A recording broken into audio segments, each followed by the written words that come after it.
Well, hello everyone, welcome to Yorkshire Gamer's monthly Wargames update, and we're into October 2021.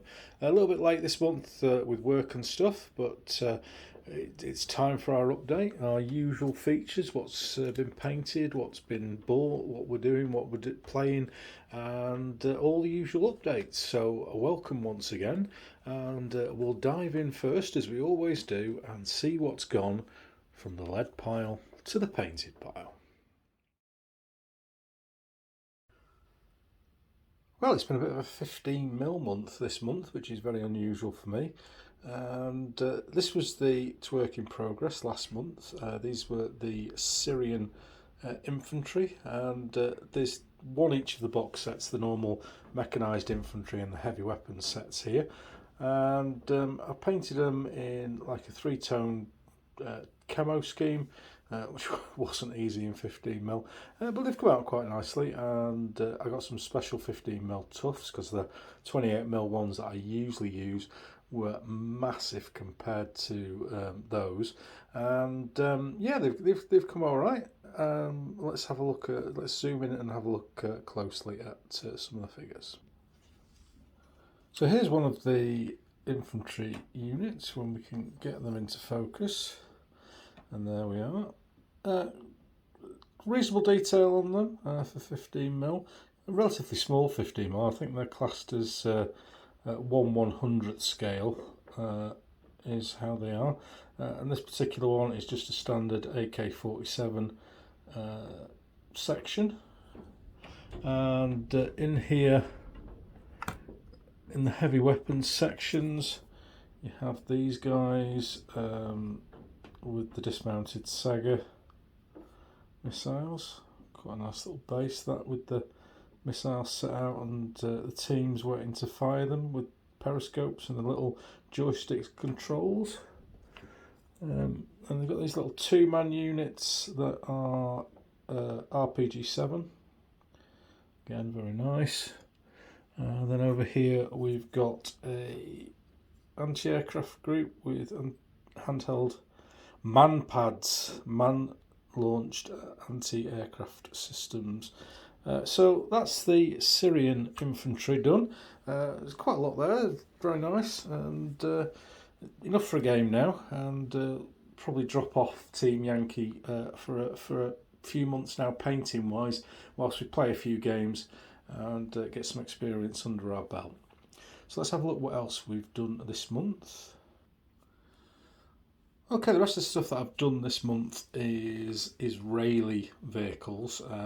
You've seen all the Syrian stuff last month, and painted up a couple of 3 MERKAVAs earlier in the year as tests, but it was time to get cracked on and get through all of the Israeli stuff. So here we've got 3 M113 transporters, sorry, 4 transporters for the Israeli infantry, just decked up in the normal set out with no fancy features on, just a 50 cal and as a troop transporter. So the very nice detail on these. Let's see if we can get something into focus. There we go.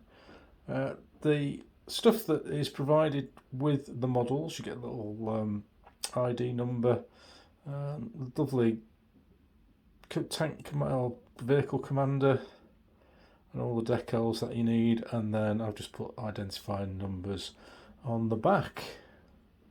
So there we go, there are our Israeli M113 transports. And then next unit of armour are these Magak 6 tanks, based on the American M60. Unfortunately, the model doesn't have the reactive armour on, reactive armour plates that the Israeli tanks would have, which is a shame really. And I'm looking out for a 15mm model of a 60 with reactive plates. I've got a Centurion, which we'll see in what we've bought, but in general, again, fantastic looking vehicles, great for Central Europe, but not so much for the Israelis. I think they've just gone for the one mould, which I can understand when they're quite expensive to get the tooling together. So just have a close look at one of these in more detail. So there's one of the tanks, a little bit more close up, filling the screen, and really nice looking tank commander. Lots of detail, and if you can just see in the recesses here, I've used like a little sand effect. Let's bring it close to the camera, see if we get, there we go. You can see that around the hatches. It's a nice little weathering effect actually. It's quite difficult to use because it looks awful if it's wrong, but yeah, when you get it right, it's kind of a bonus. So yeah, nice looking group of tanks that. I'm happy with those, they'll look great on the table.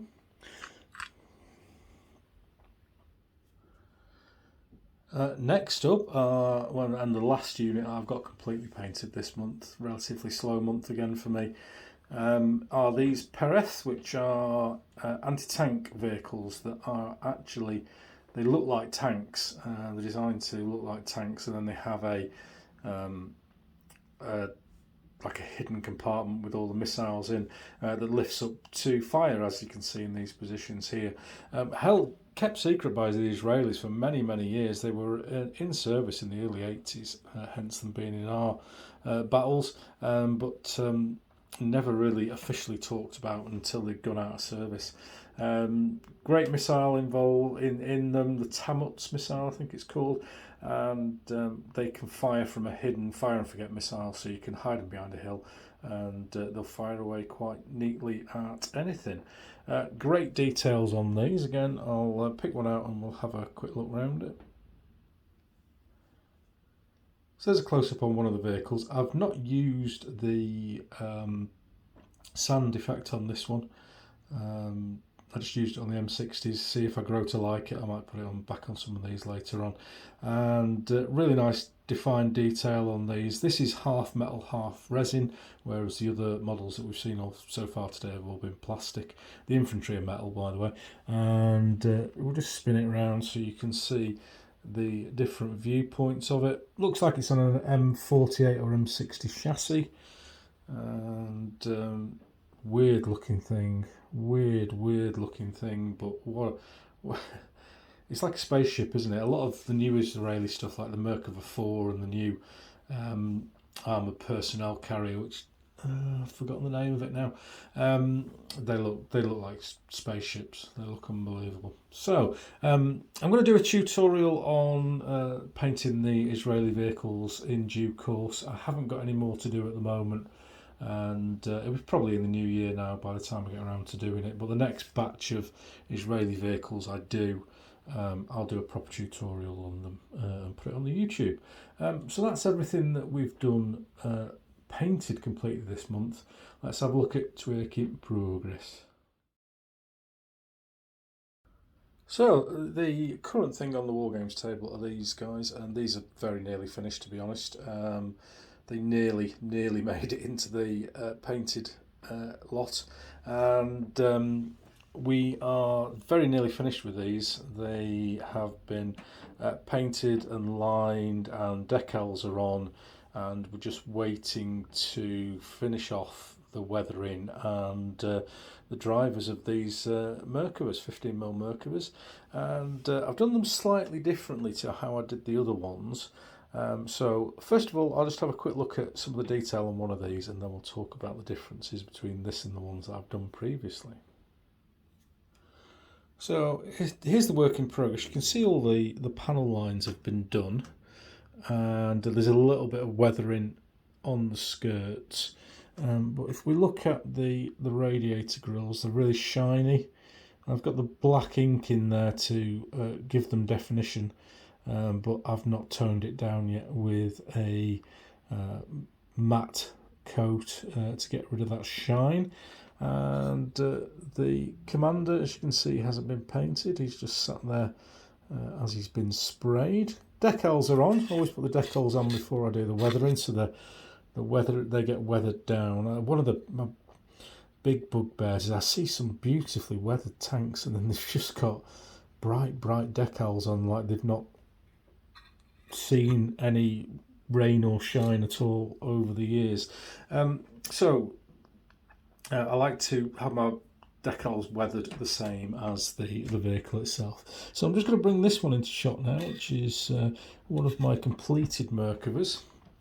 So you can see the difference there. There is, just draw the front on, I've used a slightly different wash or panel liner on the one on the left. The one on the left I used the AK Interactive Africore panel wash, and the one on the right I used the AK Interactive Dark Brown wash.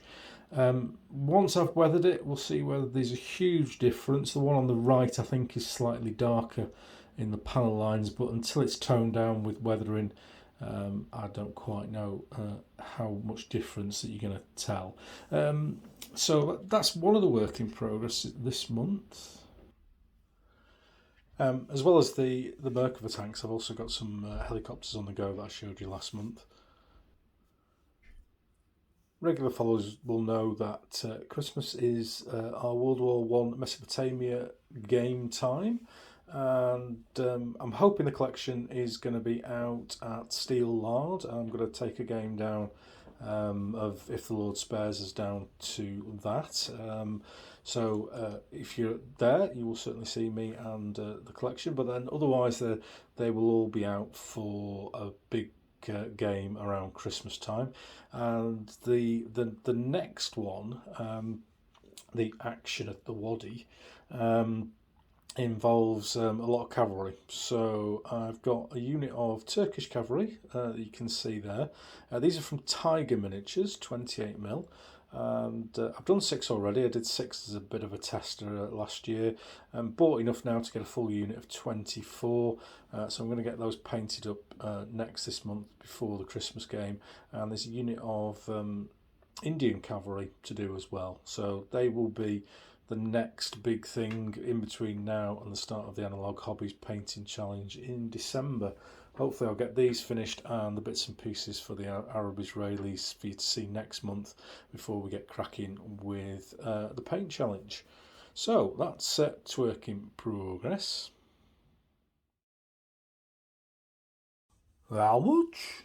How much?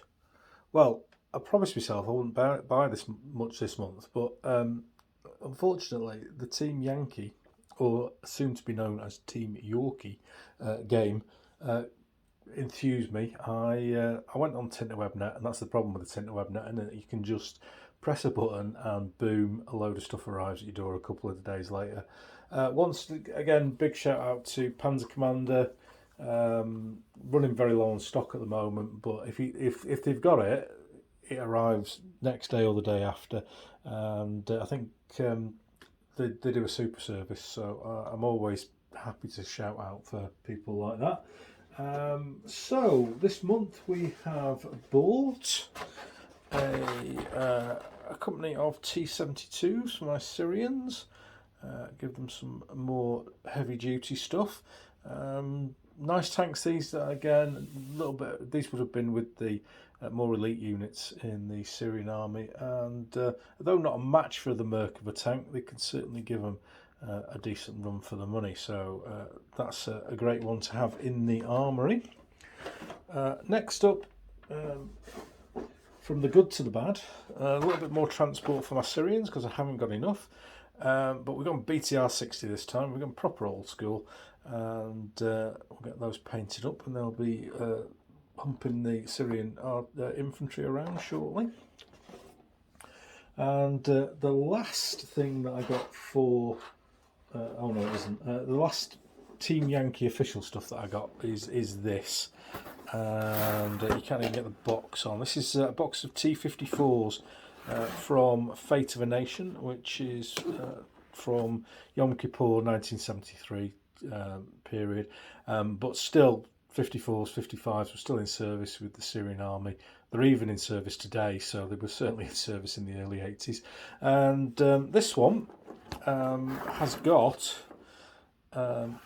decals for the tank numbers after me doing all the ones and the 64s by hand, but at least I've got some now, and that one comes with a couple of shulkers. I've probably got more than those than I'll ever need now, and 9 T54s. Pretty good deal. Got this from Goblin Gaming, another decent company. I've had problems with them in the past when they haven't had stuff in stock. It's taken them for ages, but this was in stock and with me in a couple of days, so very impressed with that. I've been gaming now for a long time, 40 plus years, and this is the first stuff I've ever bought from Peter Pig. My old mate Sean Clark from God's All Scale loves these, and they are very nice figures. I just wanted to have a look really at their Israeli figures, just to see whether they would fit in with the Team Yankee stuff, and they do absolutely perfectly. So I bought a few selections of packs of those, and they'll be being made up into Israeli infantry fairly soon. I also bought 3 of these bad boys. This is a Israeli Centurion, 15mm, made in metal. It's got the reactive plates on, and I was quite surprised to find, but in 1983 there was still quite a few of these kicking around in the Israeli army, probably with the reserve units, but if they were there, it certainly means that we can have some. And as a Brucey bonus, one of the regulars here, Ian, he's got some of these already and had them for a while, so he's donated a big bag of AK-47 Soviet type troops for the Syrians, and some more Israelis. So, lots of new stuff in when I wasn't really planning to buy anything. And there's just one more thing to go. Oops. And I went to my first Wargames show in a long time. I went to Partisan and I saw loads of people there that I haven't seen, mostly people that I've known from the internet. So, Nick Skinner, Rich Clark, AD Deacon, Robbie Roddis, all the legendary Wargames guys. It was brilliant, and I miss people. Charles Singleton from Helium Books.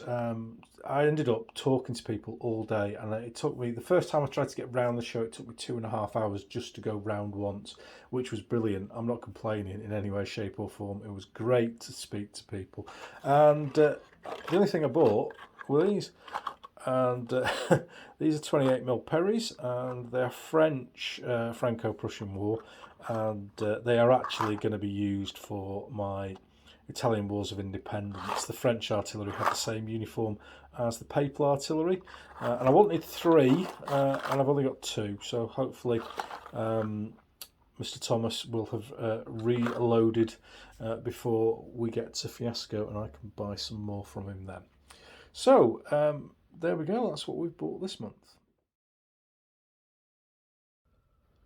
And welcome to Frontline Reporter for the month, and just the one game this month, and it was our first go at Arab Israeli with the modern stuff that you saw earlier on in the painted section of this monthly update.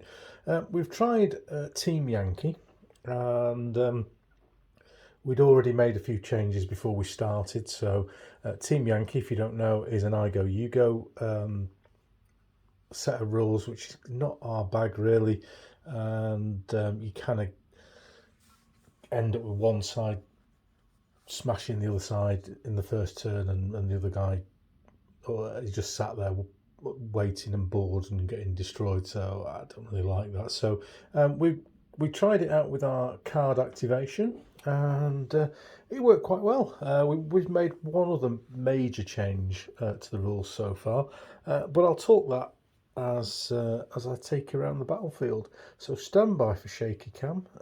We shall go and have a look at the front lines.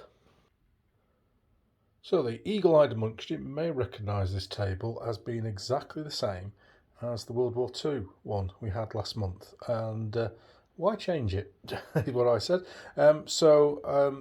I cleared all the World War II stuff off and put the modern stuff on for this game.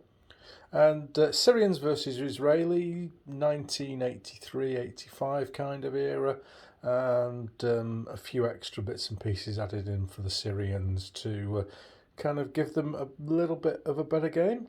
So if we look here, this is the Syrian line. We've got 5 T-62s that were holding this ridge line, and as you can see, 3 of them were blown out. 2 left. Going along the Syrian line, again shaky cam, apologies. We've got a unit of ordinary T-62s on there. Again, they've taken heavy casualties, half of those have gone. In the centre by the Oasis, we've got a Syrian BMP company with dismounted infantry. They were charged by some Israeli shulkers. We had no aircraft on the table, so they were kind of a bit redundant. So we went to see what they did against infantry, and safe to say it wasn't very good. More Syrian infantry dismounted at the back here along the wadi, and then on the far side we've got a line of T-64s, which proved to be rather good. Again, they were not in the Syrian army, and that's a what if from one of the Team Yankee books. Very good tank, matches the MERKAVA, so that's interesting. And then over there in the distance you can see what happens to T-62s when they try and charge MERKAVAs. They all get blown up. So let's have a look at the Israeli lines. So going down the Israeli lines as we did with the Syrians, we've got some Magak 6s there, the M60 variant, Israeli M60 variant. Israeli infantry have debussed in this wadi with their transport 113s behind. We've got a section of MERKAVAs there, one of which has been destroyed by the T-62Ms. And then if we move along, again, shaky cam, we've got a unit of Magak 6s there, which has lost 2, fighting against the T-62s up on the hill there, and also took some fire from Saga missiles from the infantry in the woods. And then we come along the main Israeli defence position. We've got some PEREH, the anti-tank missile launcher vehicle that's disguised as a tank. They were hidden in another location. They have fire and forget missiles, so you can put them anywhere and they can shoot at stuff. Very, very powerful vehicle they are in these rules. And then at the end, we've got another section, 2 sections of MERKAVAs there, of which 2 were lost to the T-64s. So, a quick run down the battlefield, trying to show you both lines at the same time. And a thoroughly enjoyable game, actually. We did a couple of changes that I'll talk about in a second, but yes, thoroughly enjoyable game. If you've not played Team Yankee, then each unit has one of these cards, and everything that you need to play on there is on that card. And extremely useful, very high quality models and production to the rules and the additional stuff. So there we go, there's an overview of the battlefield, and just put that on while I'm talking about the rule changes that we made. We weren't happy with the ranges. The maximum range for a T-62 tank was 32 inches with its gun, but yet it could move 28 inches in a turn. That's a very strange scale. So what we've done is we've just simply added range bands in. So Soviet built tanks are on a base of 16, so anything over, they can fire effectively the full length of the table, but every extra 16 inches they get a +1, and then the Israeli tanks is exactly the same. Every 20 inches they get a +1 to hit, and the target gets a +1 on their armour. And that's a very simple way of reflecting penetration values over distance when it comes to shot that relies on force, whereas your heat rounds, etc., there's separate rules for those in the rules themselves that work perfectly well. So we've not changed those. It's just for those adding the extra ranges on and tweaking that here and there. I'm going to do a blog post on those initial changes. What we haven't done with this is we haven't used artillery, we haven't used aircraft, and we've not used assault. And our infantry is miles apart from each other. What we did was we just got everything that we wanted to use, and as we drew the cards out for the activation, we rolled the dice to see where they came on the table. So we got a fairly even spread, to be honest, but it was nothing was set up. We just rolled and we came on the table where our dice roll came on. So very, very different to your standard Team Yankee setup where you're playing specific missions on a lot smaller table. And somebody got a bit stressy on Facebook about what I'd done. I'm very, very surprised. I think he misunderstood what I was saying. But I think, you know, if you're going to have a set of rules and you don't like them, change them. Change them for the way you game. Unless you're playing in a competition where everyone needs to be the same. If it's in somebody's house, what the hell's the difference? So, I shall continue with my quest to get Team Yankee to work for us, and I'm fairly confident it will now, having played this first game. And over the coming months on the blog on here, you'll see some more games. I've got 7 Days to the Rhine. I've got Battlefront Northag. I've got Fistful of Toes. I've got Modern Spearhead lined up just in case we're not going to get anywhere with this. But I'm pretty confident we will. So tune in next time and see where we are with these rules. It scores on doors time, and just my personal quick look at where we are with the followers and everything. Facebook up again, 13, about the same every month. Twitter's another 33, creeping towards 2,000. Instagram, I think I've reached some sort of critical mass. And 2725 now, another 235 this month. Don't know what I'm doing, no idea. YouTube's up 40. It was great to crack that 1,000 barrier, and nice to see that it's still going. Podcast, nice and steady, 7, 8, 9, 10 a month, building nicely. People listening to the podcast a lot. We did a bit of a different episode with Alex Sutherland from Storm of Steel Gaming, who you'll know from the YouTubes, and Sean Clark from God's Own Scale podcast over the last couple. Very funny, gone down really well, absolutely fantastic. And next one coming up, I'm interviewing a guy who's just started a new magazine called Military Miniature in the States. So the podcasts that keep coming in. We're booked up now till December, and I'm hoping to start thinking about booking in the first sort of 3 or 4 months of next year as we come up to Christmas. So everything's looking rosy, and once again, this is my opportunity to say thank you very much for all the people who follow Yorkshire Gamer on all the various formats, and welcome. Thank you very much. Thank you for your support.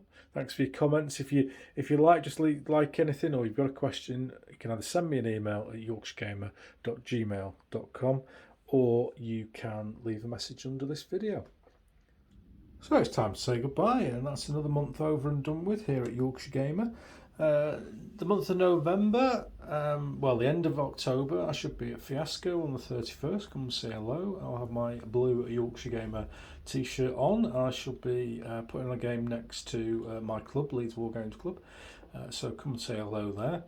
And later in November, I'll be at Steel Lard, but I think that will probably be after I do an update here. We've got 3 clear weekends for gaming here as well in November, so I should get some more stuff on the table. Not sure what I'm going to do yet. I'll come up with something, I'm sure, in due course. And so next month you should see finished Arab Israelis, helicopters, and the last of the Israeli tanks, and some WW1 Cavalry. God knows what I'm going to buy this month. I'm going to say nothing. And we'll see how badly I failed next month. So thanks for watching once again, and I'll see you soon. Sithee.